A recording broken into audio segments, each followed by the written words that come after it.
One more political story we get to, the Speaker of the Assembly, Shelley Silver. He's on the hot seat again. Many of you have been following the story that started in the Times and got an update this weekend. That over his role in keeping some vacant lots on the Lower East Side vacant for a long time. Amazingly, some of the most expensive real estate in the nation's gone really underdeveloped since the 60s.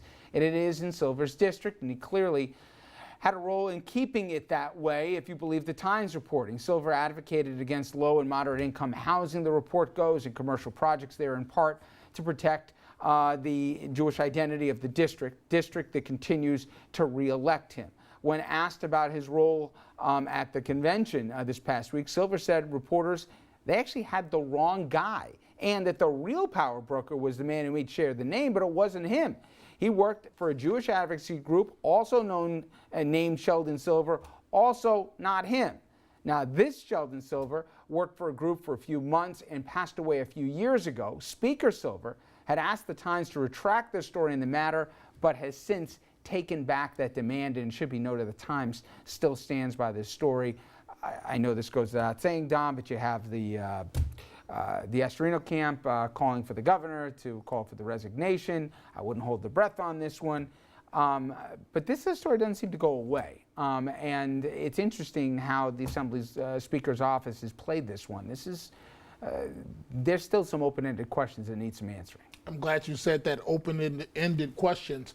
And in terms as a journalist, the story has legs. This is not going to go away for Mr. Silver. And the problem is, you know, the line about it wasn't me, it might have worked. It actually might have worked because this other Mr. Silver was actually an attorney that represented this group for a short time.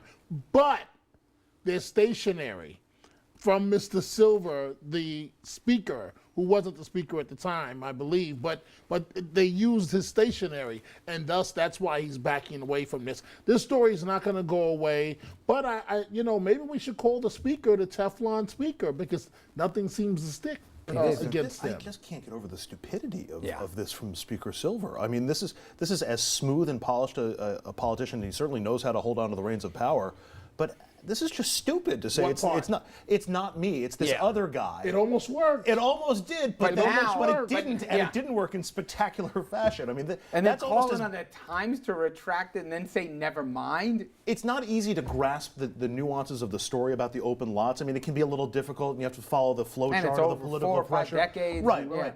But it's not me and it's this guy. That's incredibly easy to follow, and that's. But it almost worked. Almost, but it didn't. If it wasn't for it wasn't for the letterhead, he might have got away with it. But he didn't. How loud are the rumblings as to that? You know, between this and the Vito Lopez and some of the other challenges he's had, that it might be time for new leadership in this for Democrats in the Assembly. Well, this story just came out, you know, and we'll be back in Albany, and we'll see what all the facts are and what he has to say, and I look forward to hearing from him. With respect to Vito Lopez, as I've said before, credit to the Speaker. He acknowledged he made a mistake. I've worked for leaders in the legislature. They rarely acknowledge they made a mistake. He made a mistake and he changed course. And he's actually, the culture in the Assembly has changed dramatically and has improved on these issues.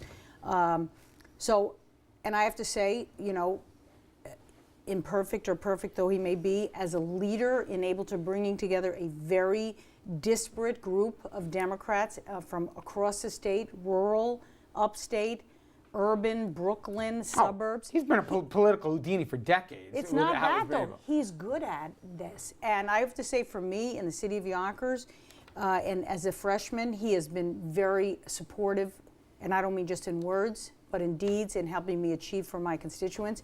And at the end of the day, that's what I'm elected to do. So I appreciate that, and I'll wait and see what happens. We will wait and see. On first blush, though, and second blush now, this don't look good. And we're going to have to get some answers. But Richard, it never looks good for Mr. Silver. But, He always survives. In order to replace him, you have to engage in a coup. And in order to do a coup, you got to have somebody that's willing to challenge him. Go ask that guy up in Syracuse how well the coup attempt worked. Unless he becomes enough of a drag on the Democratic Ask brand the name. guy up in Syracuse how well that coup attempt worked. We're going to switch gears away from politics when we come back. And if you're in New Jersey, you've probably been following the story, but this is not just a New Jersey story. The question is adoption.